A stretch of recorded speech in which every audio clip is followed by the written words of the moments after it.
안녕하세요. 입니다. 오늘은 하나님은 어떤 분이신가라는 주제로 말씀을 전하려고 합니다. 정말 우리의 삶을 내어드려도 안전한가라는 주제로 말씀을 준비를 했고요. 신명기 11장 18절에서 20절까지 말씀을 다 같이 한번 읽어보도록 하겠습니다. 오늘 본문이 되는 말씀이고요. 이 말씀 통해서 하나님 어떻게 말씀하시는지 한번 이렇게 생각해 보도록 하겠습니다. 18절에서 20절까지 말씀 다 같이 읽도록 하겠습니다. 시작. 이러므로 너희는 나의 이 말을 너희의 마음에 또 그것을 너희의 손목에 매어 기호를 삼고 너희 미간에 붙여 표를 삼으며 또 그것을 너희 자녀에게 가르치며 집에 앉아 있을 때든지 길을 갈 때든지 누워 있을 때든지 일어날 때든지 이 말씀을 강론하고 또 내 집 문설주와 바깥 문에 기록하라. 여러분들 믿음은 경험에서 나오는 것 같아요. 하나님을 믿고 우리가 어떤 것들을 경험해 가면 이 하나님이 믿을 만한 분이다라는 것을 조금 더 알아가고 마음에 확신이 생기고 믿을 수 있는 것 같습니다. 그런데 경험을 하려면 믿음이 있어야 됩니다. 믿음이 없으면 제 말씀 앞에 저희를 맡기거나 거기에 의지하거나 그 일을 이렇게 테스트해 볼 수가 없는 것을 보게 돼요. 그러니까 닭이 먼저냐 달걀이 먼저냐 이 싸움이거든요. 제가 처음에 사업을 시작할 때 돈을 벌려면 돈이 있어야 되더라고요. 돈이 있으면 돈을 안 벌어도 될 것 같은데 돈을 벌려면 돈이 있어야 되고 돈이 없으면 사업을 못 시작하고 이게 이제 언제나 모든 사업에서의 딜레마거든요. 그런데 믿음도 비슷합니다. 믿음이 있으려면 경험이 있어야 되고요. 경험이 있으려면 믿음이 있어야 됩니다. 이 얘기는 아무도 믿음을 갖기 쉽지는 않은 것 같아요. 경험이 쌓여야 그 경험이 하나님은 믿을 만한 분이다 라는 것을 알게 되고 그래서 내가 하나님을 더 믿을 수 있을 것 같은데 그것을 알려면 믿음이 있어야 돼요. 자꾸 되돌이펴죠. 닭이 먼저냐 달걀이면 닭이 있어야 달걀이 생기는데 달걀이 있어야 닭이 생기는 닭도 없고 달걀도 없는데 어떻게 닭을 만들까요? 달걀을 주시면 제가 만들 수 있는데 달걀은 닭이 있어야 생기는데요. 믿음은 경험이 있어야 생기는데 경험은 믿음이 있어야 생길 수가 있습니다. 그래서 대부분 믿음이 없는 분들이 경험이 없어요. 하나님을 믿어본 적이 없어요. 믿고 맡겨봤으면 하나님을 이분이 정말 믿을 만한 분이다 라는 것을 믿고 맡겨봤으면 경험을 해보게 되고 그러면 조금씩 믿음이 더 커지고 그럼 조금 더 크게 내 삶을 그분한테 맡겨볼 수가 있고 한데 근데 그 경험을 쌓기가 쉽지가 않습니다. 그래서 이제 하나님이 사용하신 방법이 있습니다. 어떻게 믿음을 사람들이 갖게 할까? 특히 이제 초신자들, 우리 자녀들, 다음 세대들, 우리들은 알고 있어요. 하나님이 경험을 해보니까 하나님이 이런 분이시다. 하나님이 이렇게 우리가 맡기면 해결해 주실 것이다. 하나님이 계획이 있으시다 믿지만 처음 믿는 분들은 진짜요? 쉽지가 않죠. 여기 나를 거기다 맡기기가 쉽지가 않습니다. 그래서 하나님은 간접 경험을 하게 하셨어요. 그래서 간접 경험을 성경을 통해서 이렇게 기록하신 것을 보게 됩니다. 그래서 오늘 신명기 말씀에 보시면 신명기는 하나님을 믿는 그 다음 세대들에게 하시는 설교의 내용인데요. 이 설교의 내용은 예전에 있었던 일을 다시 한번 간접적으로 경험할 수 있도록 가르쳐 주는 그런 내용이에요. 그래서 신명기 이 말씀을 보니까 뭐라고 하시면 18절에 이러므로 너희는 나의 이 말을 너희 마음의 뜻에 두고 또 그것을 너희의 손목에 매며 기호를 삼고 너희 미간에 붙여 표를 삼으며 또 그것을 너희 자녀에게 가르치며 집에 앉아 있을 때든지 길을 갈 때든지 누워 있을 때든지 일어날 때든지 이 말씀을 강론하고 또 내 집 문설주와 바깥문에 기록하라 라고 해놨습니다. 아이들은 이 출애굽을 하는 그런 내용들을 볼 기회가 없었어요. 그래서 그거를 가르치고 또 가르치고 하려고 문 앞에도 써놓고 이마에도 붙이고 손목에도 여기다 이렇게 써서 붙이고 가르치라. 우리 아이들 한글 가르칠 때 어떻게 하나요? 온 집안에다 벽에 한글이 막 붙어 있습니다. 저는 아이들이 꽤 커가지고 원래 또 성격이 약간 이성적이어서 그 글씨도 못 읽는 애들한테 책 읽어주는 거 잘 이해를 못 하겠는데요. 그런데 아이들 키울 때 보면은 그렇게 아이들한테 책을 읽어주고 벽에 붙이고 한글도 못 읽는 애들을 영어를 붙여놨어요. 벽에다 이렇게. 왜요? 아이들에게 경험하게 하려고. 간접 경험하게 하려고.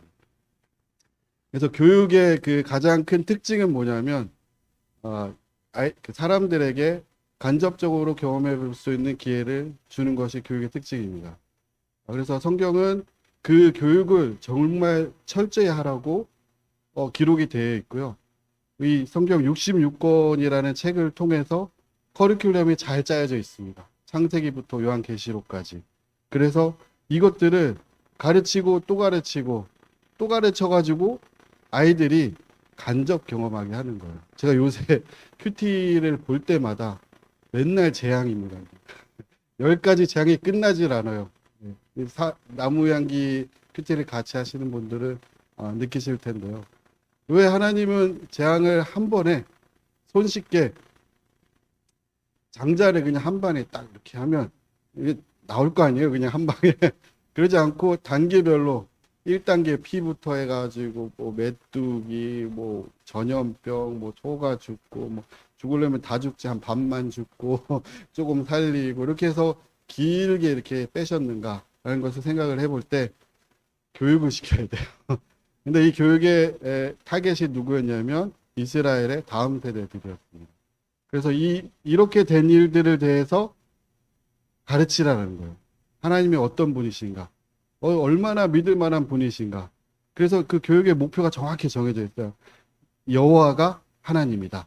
라는 것을 알게 하기 위해서 그 기간을 길게 잡고 했던 얘기 또 하고 또 하고 또 하고 해서 가르치십니다. 그러면 첫 번째 우리가 직접적인 경험을 할 수 있는 조금 담력이 생겨요. 간접적으로. 우리 한국 사회가 이렇게 발달하게 된 이유는요. 사람들이 많은 교육을 시켰어요. 학교에서 그 이론적으로 배우면 뭐하냐 막 이렇게 대학교 보내고 학구열 막 밤 10시까지 아이들 교육을 시켰는데 제가 이제 같이 사람들 일을 해보면 그래도 배운 사람이 뭘 배웠는지 모르겠어요. 학교에서요. 배운 사람이 그래도 조금 더 낫다. 간접 경험을 해봤다라는 거죠. 이론적으로. 그래서 예전에 봤더니 저도 이렇게 보면서 10가지 재앙을 계속 보면서 하나님이 하시고 싶은 말씀이 있으시구나. 사람들에게 이렇게 하면 이렇게 돼. 또 이 경우에 이렇게 됐어. 모든 케이스가 성경에 거의 다 기록이 되어 있어요. 이 성경에. 인생을 살아가는 대부분의 내용이 여기 다 기록이 되어 있어요. 근데 이거를 이론적으로 아는 것과 일자 모식인 것과 누가 먼저 이 경험을 해볼 수 있을까요?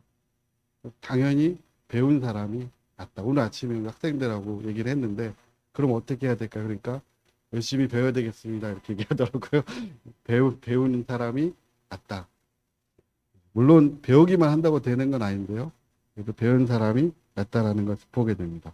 근데 간접 경험을 통해서 우리가 직접적으로 하나님께 내 삶을 맡길 수 있는 그런 담력이 조금씩 생깁니다.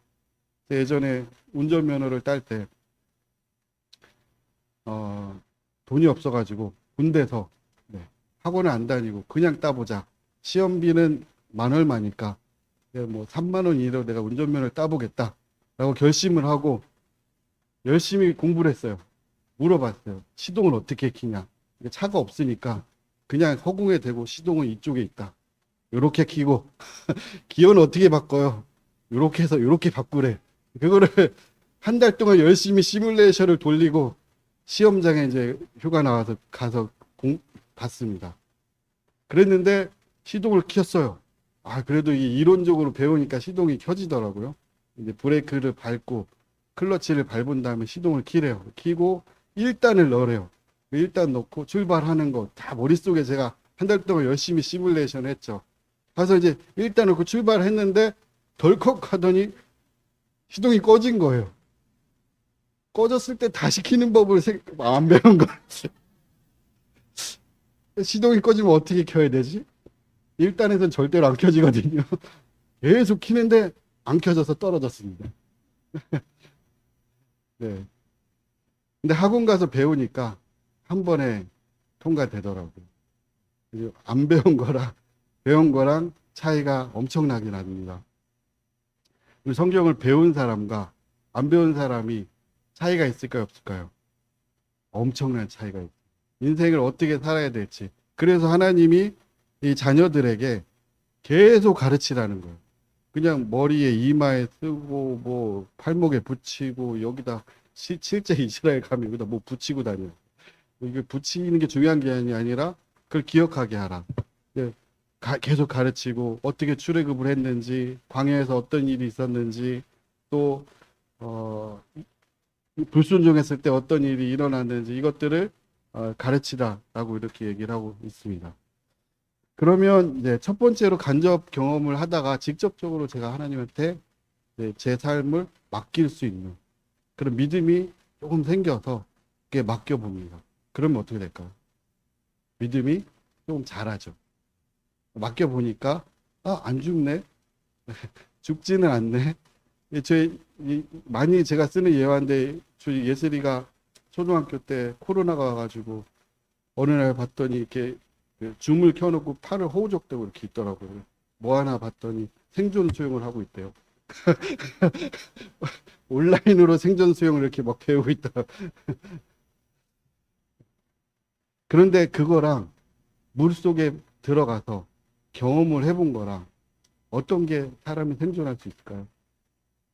온라인으로 배우면 생존 못 합니다. 물속에 들어가서 물에 떠보고 수영을 해보면 죽지 않는구나. 사람이 물에 뜨는구나. 라는 이런 것을 알 수가 있어요. 그런데 실제 경험을 해보지 않고 계속 그냥 이론적으로만 배우면 믿음이 자랄 수가 없겠죠. 그래서 실제 경험을 해보는 게 중요합니다. 어저께 친구 초청의 날을 했었죠. 저는 이제 친구 초청의 날 한다고 그래서 아마 무령사님도 그렇고 저도 그렇고 많이 경험을 해봤기 때문에 어떤 시나리오가 펼쳐질지 다 보여요. 네, 쉽지 않다 이거. 벌려놨지만 이거 과연 한 명도 안 오면 어떻게 될까? 제일 걱정이 되는 게 그거죠. 돈은 막 저기다 써놨는데 옥상에 청년들끼리만 좋았어. 그 걱정을 분명히 할 거라는 걸 알고 있습니다. 근데 해보면 어때요? 기도하고 준비하고 이거 쉽지 않다. 또 리스크가 있다.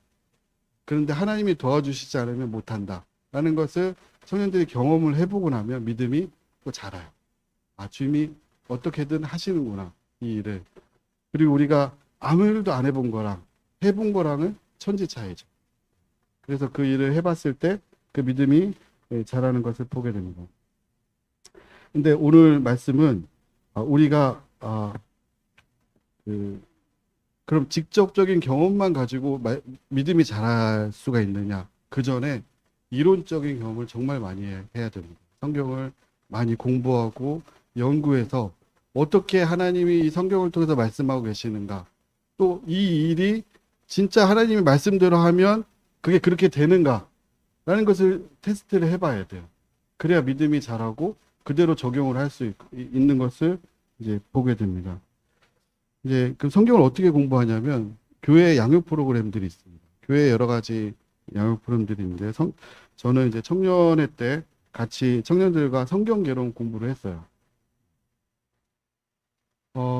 그런데 이 성경 개론 공부를 하면서 성경 개론에 대해서 공부한 사람은 저랑 성훈이 형제 정도 준비한 사람들이 대부분 다 하고 나머지는 이제 좀 잘 못 따라오기도 하고 빼먹기도 하고 이렇게 하는데 그 일에 진심을 다해서 하잖아요. 그러면 성경 개론이 사실은 청년회에서 정말 많은 수업이 이루어질 수가 있어요. 자매회도 마찬가지고요. 성경 공부가 생각보다 많은 양의 성경 공부가 교회에서 이루어지고 있습니다. 그런데 대부분은 준비를 잘 안 해오세요. 그냥 그 자리에 참석을 하고 이렇게 딴 생각하다 이렇게 가시면 공부가 될까요, 안 될까요? 안 되죠. 그래서 거기에 누군가는 진심으로 임하는, 지금 요새 이제 신약 개론을 하고 있는데 신약 개론도 사실 그 송영재가 이렇게 준비해서 1시간 말씀 전하지만 그 내용을 읽으라는 대로 다 읽으면 한 30페이지 됩니다. 정말 긴 내용이고 자세한 내용이고 그거를 같이 그 커리큘럼대로 따라가면 여러분들이 성경에 무슨 말을 하고 있는지 양육을 받고 이렇게 영적으로 자라가고 또 배워가는 것을 보게 됩니다. 수요일날 성경 공부하고 있죠. 뭐 주일날 하는 이 말씀 시간, 뭐 어떤 말씀에 감명을 받는 것도 중요한데 진짜 성경에 무엇을 얘기하고 있는가라는 것들을 배워가는 것들이 중요합니다. 또 교사로 섬기는, 또 교사로 섬기시는 청년들도 계신데 교사로 섬기면 내가 말씀을 아이들한테 전해야 되잖아요. 가장 좋은 나의 유익입니다. 저는 이렇게 열심히 공부하는 스타일은 아닌데 누군가 닥치고 뭔가 저한테 압력이 가해지면 어쩔 수 없이 하는 숙제도 방학 숙제도 개학 전날 거의 다 몰아서 하는 스타일인데요. 안양교회 있으면서 말씀을 전하신 형제님이 많지 않아서 계속 말씀을 전해야 됐어요. 사도행전 강의, 사무엘상 강의, 로마서 강의 많이 했었습니다. 근데 물론 제가 잘 알지도 못하는데 하는 것 같아요. 막 시간도 없고 회사 다니면서 바쁜데 거기에 하라니까 뭐 교회 나오기 30분 전까지 막 끙끙 전날 잠도 못 자고 이렇게 해서 준비해서 하면 그것이 저한테 유익이 가장 많이 되고요. 죄송한 거는 성도님도 좀 힘드셨을 수도 있을 것 같다. 이렇게 유능한 강사가 아니라서요. 그리고 또 한 가지는 여러분들 큐티 하는 시간들을 가지시면 좋습니다. 이 quiet time이라고 이제 조용한 시간이다라는 시간으로 큐티를 갖고 있는데요. 큐티라는 말은 성경에 안 나오고요. 그다음에 이 말 자체가 생긴 게 얼마 되진 않았습니다. 워낙 요새 시대가 엄청 바빠요. 아침에 눈 뜨자마자 그냥 회사 나가고 학교 가야 되죠. 뭐 애들 밥 챙겨줘야 되죠. 그러다 보니까 좀 조용한 시간 좀 가져라. 조금이라도 갖자. 그래서 quiet time 이렇게 했던 것 같기도 하고요.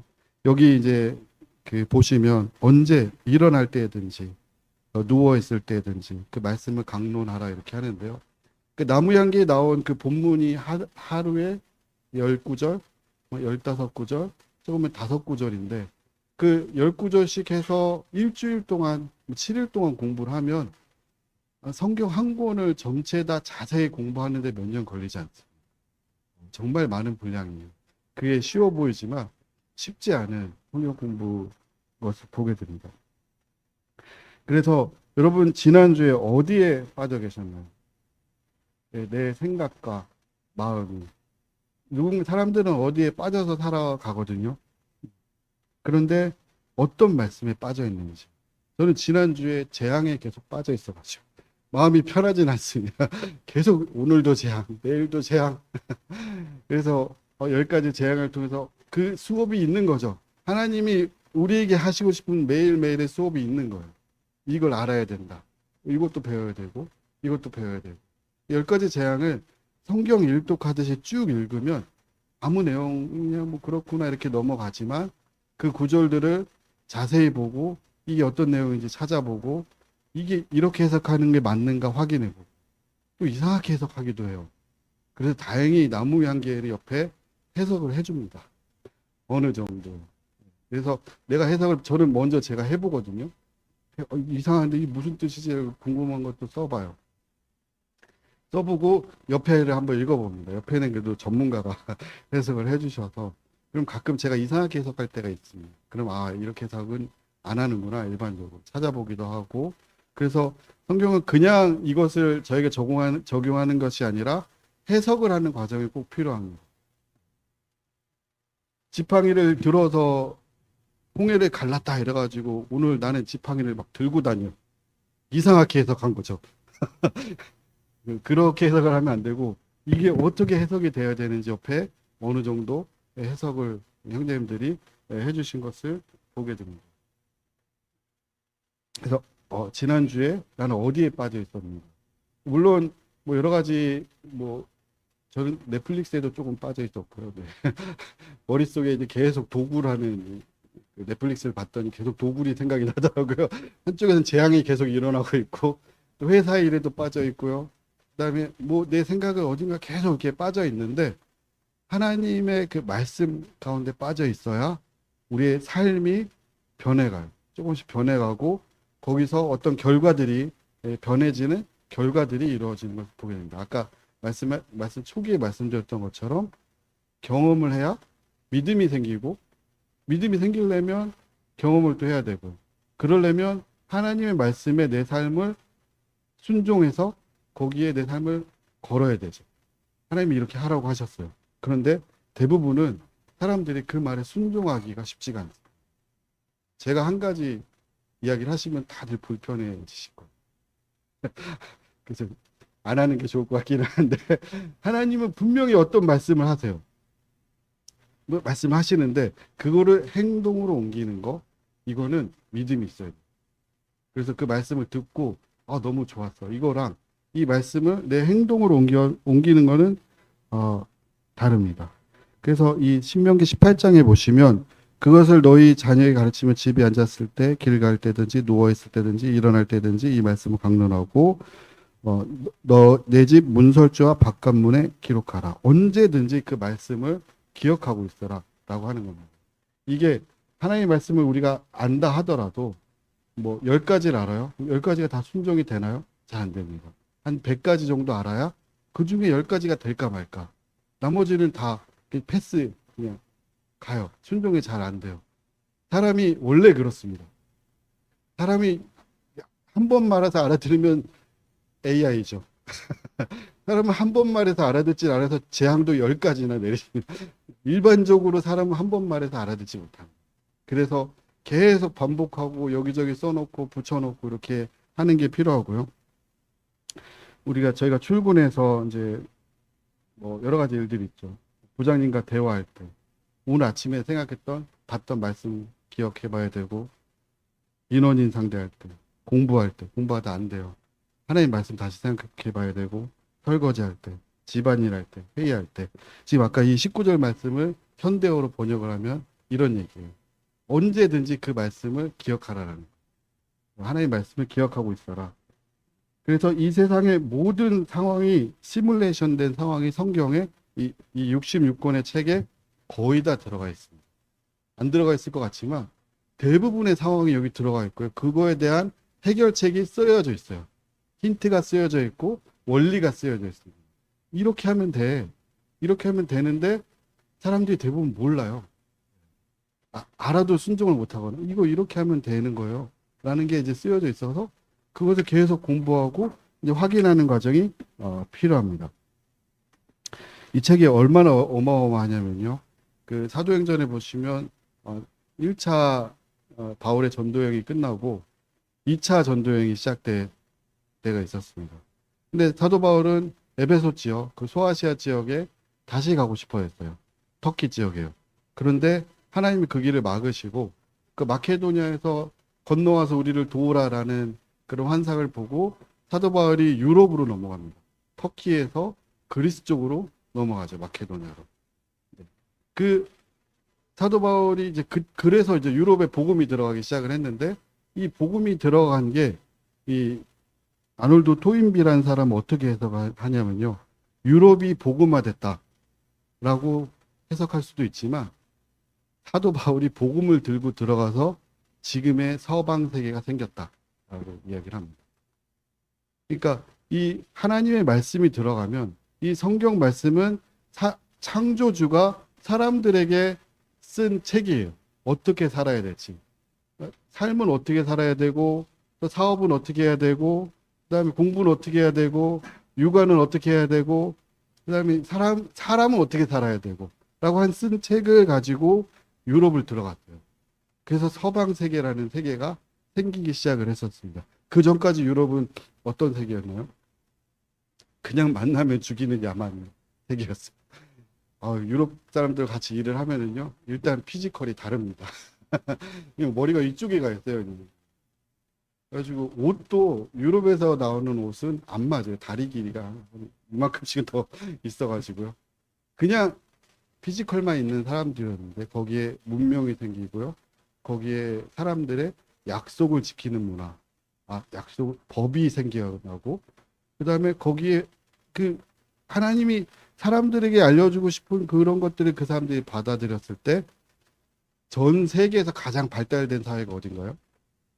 최근에는 뭐 미국으로 갔다 이렇게 얘기할 수 있지만 역사적으로 항상 서방 세계였어요. 거기 바울이 건너와서 우리를 도우라 해서 복음을 전한 것 같지만 유럽은 바울이 없었으면 끝났다. 그냥 아프리카였다. 라고 생각을 하시면 될 것 같아요. 이 성경의 모든 것들이 기록되어 있습니다. 성경은 기독교 그 종교 교리를 가리키기 위한 책이 아니고요.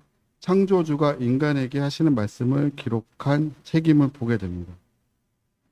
그래서 이 성경에 기록된 내용을 우리가 실험을 해보면 이게 사실이다라는 것을 알 수가 있어요. 그런데 이 실험하려면 믿음이 필요하죠. 출애굽기 10장 1절과 2절 한번 잠깐 보시도록 하겠습니다. 출애굽기 10장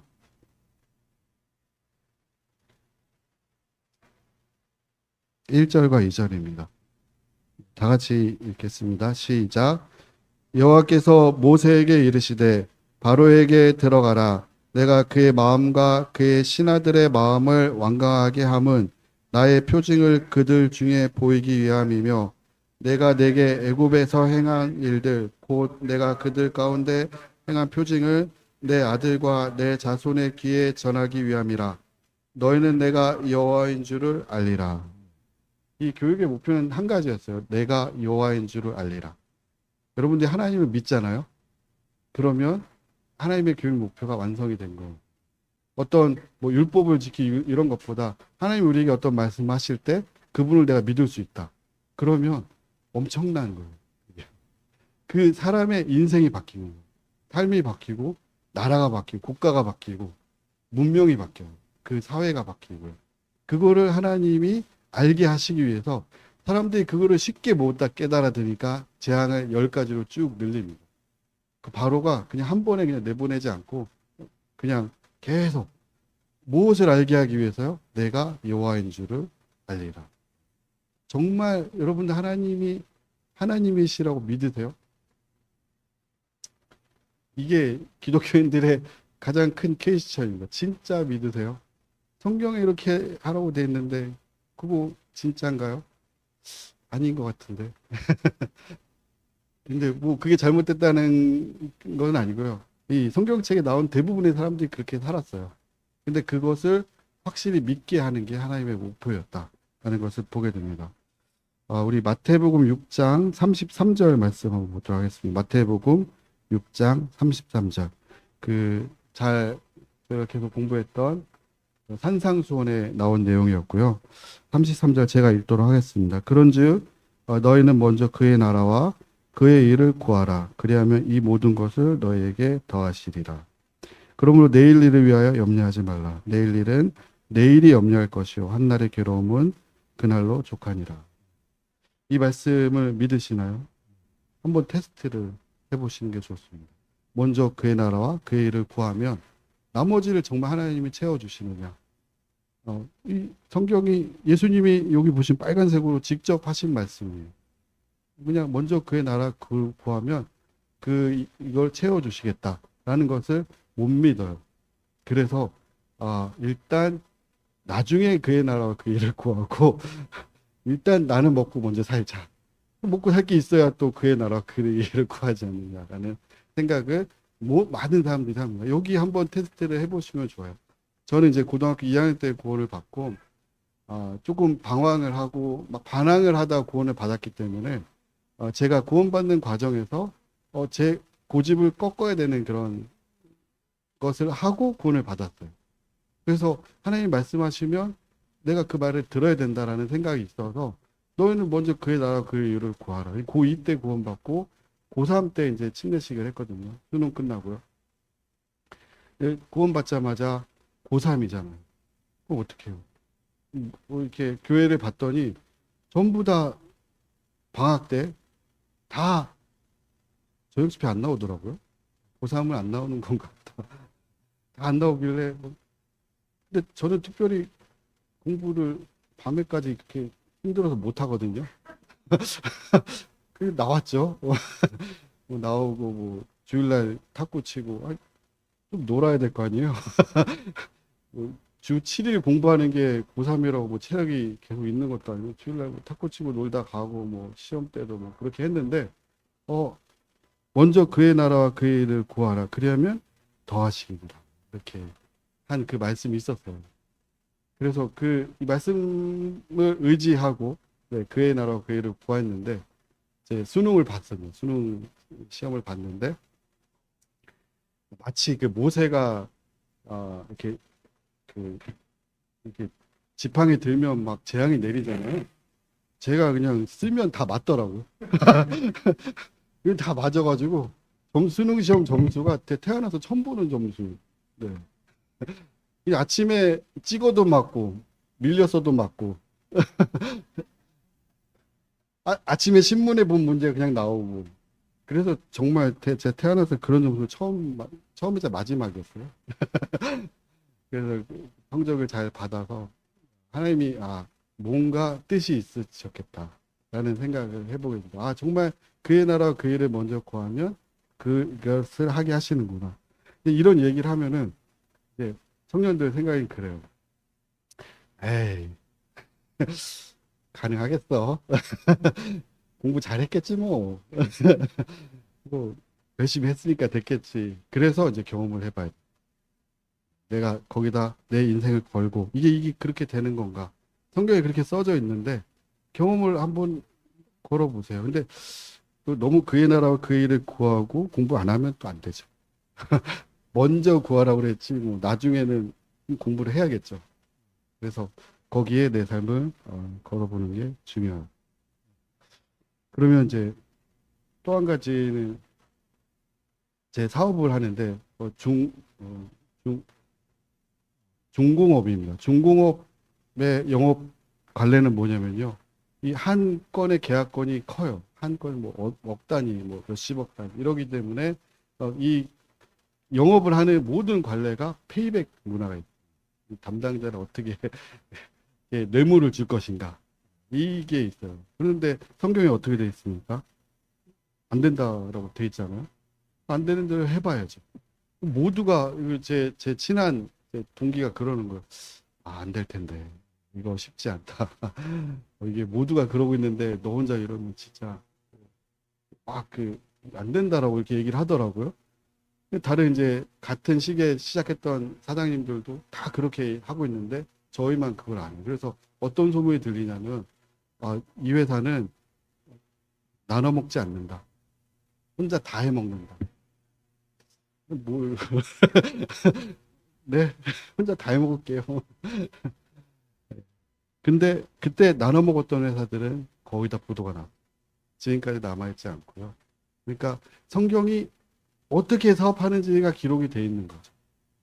그 사업의 가장 기초가 무엇일까요? 서방 사회가 그렇게 부유하게 될 수 있었던 이유는 신뢰에 있어요. 이 회사를 믿을 수 있느냐. 그래야 돈을 맡기고 뭐 사업을 맡기고 이걸 할 수 있거든요. 그래서 성경의 모든 것이 다 적혀 있다. 제약회사에서 제가 영업을 했었는데 완전 제약회사 영업이 한국의 3대 영업 중에 하나입니다. 보험, 자동차, 제약이죠. 그 중에 제약회사가 제일 힘든 이유가 뭐냐면요. 기본급이 엄청 세요. 돈을 많이 주고 사람을 엄청 쪼죠. 그래서 그 한 1년 반 정도를 했는데 모두가 그래요. 술 먹는데 영업이 되겠어. 제가 회사를 들어가서 봤더니 술은 어느 때 먹냐? 자기들끼리 먹더라고요. 힘들어서. 그래서 저녁에 술 먹으면 어떻게 아침에요? 더 힘들죠. 그래서 저는 아침부터 열심히 영업하고 본인들은 쓰러져요. 그래서 제가 1등 했습니다. 술 안 먹는데 영업이 될까요? 돼요. 상관없습니다. 전혀 상관없습니다. 그래서 정말 이 성경이 사실이냐라는 것들을 우리가 경험해 봐야 되고요. 경험해 보려면 믿음이 있어야 되죠. 믿음이 있으려면 성경을 봐야 돼요. 성경을 자세하게 보고 이 경우에 이 사람이 어떤 마음이었을까? 간접 경험을 해보라 이 얘기예요. 또 이스라엘 자손들이 출애굽했을 때 어떤 마음이었을까? 그다음에 어떤 그 단계를 거쳤을까? 그 단계들을 여러분도 거치고 저도 거치고 계속 거쳐 나가거든요. 인생에서요. 근데 그거를 성경을 자세히 보지 않고 그냥 일요일에 와서 그냥 말씀 듣고 좋네. 은혜 받았네. 이러면 내 삶이 변화되기가 어렵다라는 것을 이렇게 봅니다. 창세기 28장 한 15절 말씀 한 구절 더 보도록 하겠습니다. 제가 읽도록 하겠습니다. 내가 너와 함께 있어 내가 어디로 가든지 너를 지키며 너를 이끌어 이 땅으로 돌아오게 할지라 내가 내게 허락한 것을 다 이루기까지 너를 떠나지 아니하리라 하신지라. 야곱이 잠이 깨어 이르되 여호와께서 과연 여기 계시거늘 내가 알지 못하였도다. 야곱이 그 형 에서를 속이고 하란으로 도망을 가고 있습니다. 야곱은 한 번도 집 떠나서 산 적이 없던 집돌이였습니다. 형 에서는 그래도 사냥도 좋아하고 막 돌아다니는데 야곱은 그냥 집돌이였는데 그 축복 좀 받겠다고 형 속이고 나서 이제 쫓겨나가지고 막 죽이겠다고 하니까 그 외삼촌 집으로 가면서 얼마나 그 마음이 도망가는 그 마음이 힘들었을까요? 그리고 망했죠. 뭐 사실 이제 뭐 축복을 받기는커녕 쫓겨나가지고 다 그렇게 가는데 그래서 가다가 중간에 배달해서 이제 잠이 들었는데 하나님 만나서 하나님이 약속을 하세요. 하나님 뭐라고 약속하시냐면 내가 너와 함께 있어. 내가 어디로 가든지 너를 지키며 너를 이끌어 이 땅으로 돌아오게 할지라. 내가 내게 허락한 것을 다 이루기까지 너를 떠나지 아니하리라 하신지라. 하나님은 선하신 분이고 하나님이 우리를 부르셨을 때 하나님 부르신 목적이 있고 거기서 하나님이 우리를 지키시고 그 여정 가운데 함께 하신다고 약속을 하고 있어요. 야곱은 그것을 믿었죠. 야곱이 생각이 어려울 때마다 베델에서의 그 하나님을 기억하게 되는 것을 보게 됩니다. 여러분들 인생을 살아갈 때 쉽지 않아요. 우리 이제 최근에 아이 낳은 그 부모님들 보니까 쉽지 않아 보이더라고. 수요일 날 간증 들으면서 이제 온라인으로 듣긴 했는데 참 군포 중부교회가 감사한 것은 저런 생생한 신생아 육아 간증을 들을 수 있는 기회가 쉽지가 않아요. 왜냐면 그 나이 때 강당에 잘 안 세우거든요. 그래서 오랜만에 들어보는 육아, 신생아 육아구나. 근데 아이 낳고 키우고 경제생활하고 살아가는 모든 과정이 쉽지가 않습니다. 근데 하나님이 그 모든 과정 가운데 선하게 인도하실 것이다. 라고 하는 게 성경에 기록이 되어 있어요. 그래서 야곱의 그 삶을 보면은 험악한 삶을 살았지만 그가 하나님이 선하게 인도하셨다. 하나님 선하신 분이시다라는 것을 마지막 때까지 놓지 않아요. 그래서 나중에 바로한테 가서 축복하고 그 하나님과 함께 했던 그 삶을 보게 됩니다. 이것도 경험을 해봐야겠죠. 많은 사람들이 하나님을 떠나요. 하나님 선하시지 않다. 어려움이 생기고 힘들고 그러면 하나님을 떠나지만 하나님 안에 있는 게 축복이고 하나님이 선하시 우리를 잘 되게 하실 것이다 라고 하는 것을 믿는 그 믿음이 되게 중요한 것을 보게 됩니다. 저는 이제 결혼할 때 안동으로 내려갔고요. 그 결혼식 날짜를 한 11월쯤에 잡았던 것 같은데 2월 달에 이제 결혼 기념일이었고요. 11월에 잡고 2월 달에 지금 생각해보면 조금 이상하긴 해요. 그때는 어떤 생각으로 그렇게 했는지 모르겠는데 돈이 하나도 없었어요. 집도 없고 결혼식 날짜를 먼저 잡았죠. 그래서 청년들한테 날짜 먼저 잡으라고 제가 주로 얘기하는 게 집도 없고 뭐 아무것도 없었어요. 그래서 안동에 이제 제약회사에서 안동 발령을 받아가지고 경상북도 그 대구 칠곡부터 군위, 의성, 안동, 영주, 문경, 봉화까지가 제 담당이었거든요. 이 경상도 사람들이 없어서 잘 모르셨을 텐데 그 정도면 경기도보다 큽니다. 그걸 다 합쳐도 약국이 성남의 반도 안 돼요.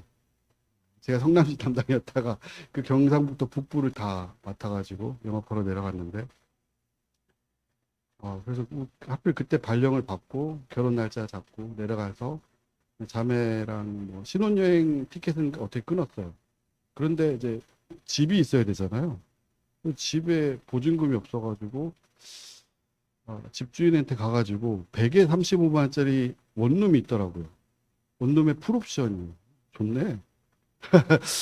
냉장고도 있고 침대도 있고 안 사도 되겠네. 이래가지고 집주인한테 보증금 100만 원을 2개월에 나눠서 낼 테니까 한번 계약을 해보시죠. 이래가지고 집을 구했습니다. 집을 구해서 결혼을 해서 지금까지 안동에 자매도 안동으로 시집을 왔죠.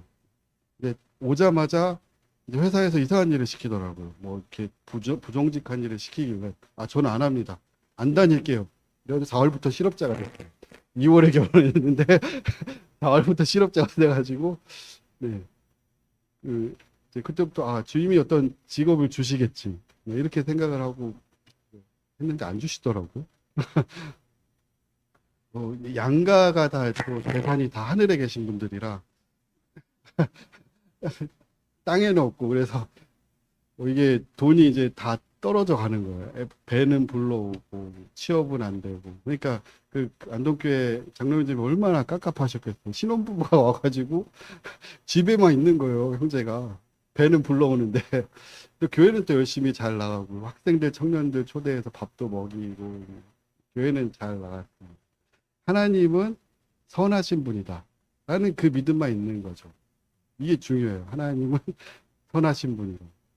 그래서 우리가 어떤 힘들고 어려운 일이 있을 때 교회를 떠나고 주님을 떠나고 이렇게 하는데 그게 아니라 하나님 선하신 분이다라는 것을 믿으면 이것도 과정이다.